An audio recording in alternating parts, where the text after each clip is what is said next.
Hello there. Talk about joined up policy. Starmer's government trashes the economy to force more taxation on us and then signs us up to an international agreement that demands higher taxes.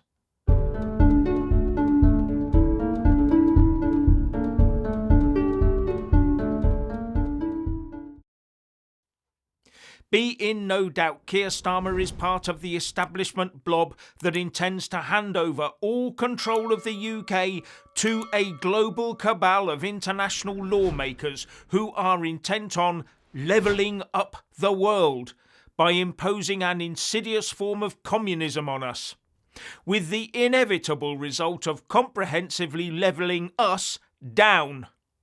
And in doing so, he has hung a massive sign up at the entrance of the UK that says, entrepreneurs, creatives and wealth creators not wanted. Only benefits recipients may apply. We all know that Rachel Crybaby Reeves, or more likely her successor, is this autumn going to try and squeeze every penny out of any person left solvent in this country, so as to fund all those hotels, new houses and the like for all our uninvited newcomers. Well, when I say uninvited, the rest of us may not want them all, but the government definitely does. They're the ones making it happen. And then there's all that money we send abroad on the pretext that it will be used to stop people wanting to come here in rubber boats. And we all know what really happens to all that dosh, don't we? But we all know that, so what's new? Well, Keir Starmer has just added the UK to the United Nations Sevilla Pact. OK, yes, this Sevilla Pact is supposed to be non-binding. But we know the views of Keir Starmer and his law buddy, the Attorney General Lord Hermer, on this sort of thing, don't we? After all, the international legal ruling on the Chagos Islands giveaway was non-binding, and look how that ended up. And if it is non-binding, then why spend untold billions of quid and all those supposedly harmful carbon emissions on holding that 6-day event on that new pact? That's the trouble with putting people into authority into supranational organisations where no voter can ever have any accountability from them. And remember, the United Nations does not have a comprehensive, system-wide freedom of information or access to information policy, meaning they need tell you, the ordinary global citizen, diddly squat, just the way they like it.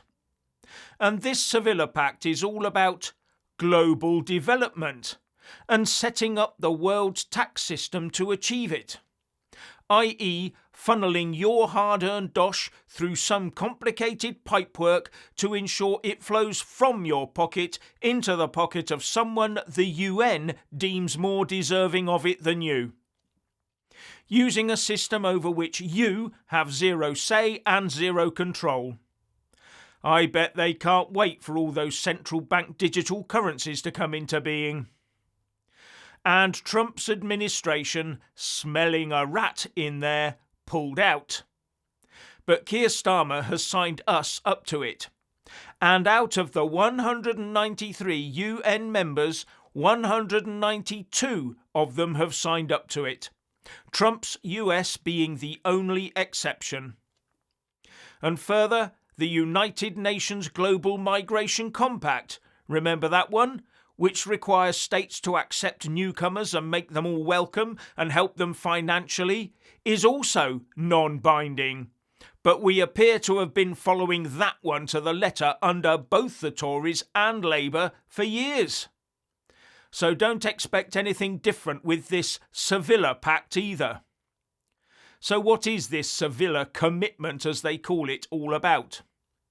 Well, UN News asked the Director of the UN Development Programme's Bureau for Policy and Programme Support, Marcos Neto, to explain in plain language what the Sevilla commitment is all about.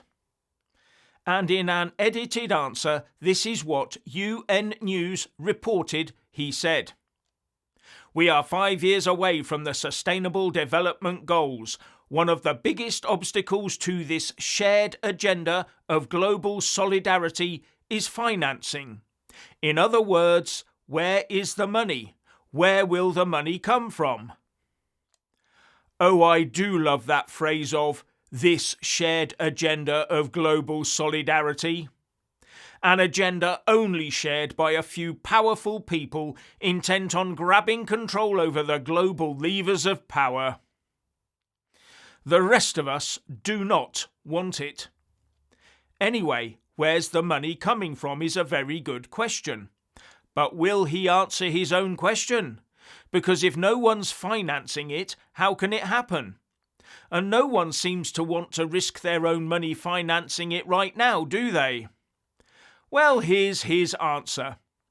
The Seville Commitment is a document that makes it clear that this is not about a lack of money. It's about aligning public and private capital flows towards those goals, toward the Paris Agreement, and towards all other international commitments.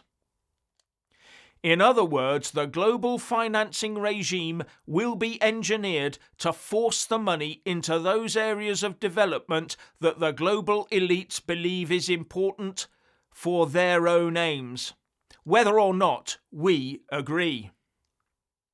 Now a quick interjection. Please like, subscribe and comment below and become a channel member to get extra content like this for less than the price of a pint in a London pub per month by clicking on the join button or following the link in the descriptions box below on a laptop or desktop computer. Now, one of the ways this new pact intends to redirect money is to impose what it calls gender-responsive taxation on us, meaning different taxes for different genders. In short, tax breaks for women. What will they do when everyone self-identifies as a woman for tax purposes? Anyway, this new pact seems intent on sweeping as much of people's incomes into the tax envelope as can be managed. Sounds a bit like Labour policy, doesn't it?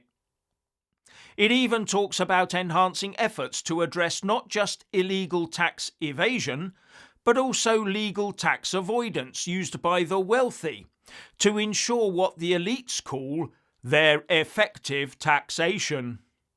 Yes, we all want people to pay the amount of tax they are due to pay under the law, punish the evaders, of course, but tax avoidance is legal. It's part of tax law. For example, income tax thresholds are methods of avoiding paying tax that almost all of us use. Is the aim of this compact to ensure that anyone they deem is wealthy, which could be any one of us in the future, to have those legal tax avoidance measures removed from them? And how about this one? We will consider introducing or increasing taxes on tobacco and alcohol as a non-distortionary tax source with a clear potential to increase domestic revenue and reduce the risk factors of non-communicable diseases in line with national circumstances. Now, this one does not make sense to me. I thought we were taxing tobacco and alcohol to over time reduce consumption, with the aim of getting it down to zero, and so over time reducing the tax take to zero, all for people's health. But no, they want to increase domestic tax revenue by using a non-distortionary tax source. And that means a system that does not change people's choices or behaviours. So tobacco and alcohol will still be consumed in the same quantity and then taxed in a manner that does not alter the smokers' and drinkers' behaviour. It is merely a cynical way of getting predictable tax incomes while pretending to look after our health. Now, a UK government spokesman said, "This agreement is not legally binding.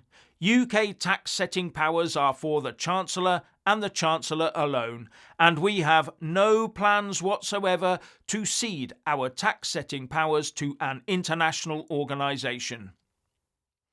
Do you really believe that? I would ask, then why sign up to it in the first place then? And saying that old phrase of "we have no plans whatsoever" is not the same as "we will never." And having no plans doesn't mean having no draft plans. The spokesman went on to say, "The agreement is designed to support developing countries mobilise more finance for their own sustainable development so they can become self-sufficient." Well, let them sign it and get on with it then. But why involve us? The only reason we're signing it is to get roped into it, and for our money to be used for these financing operations. You can see it a mile away. Finally, please like, subscribe and comment below, and a big shout out to our members and Patreon supporters, and thank you for watching.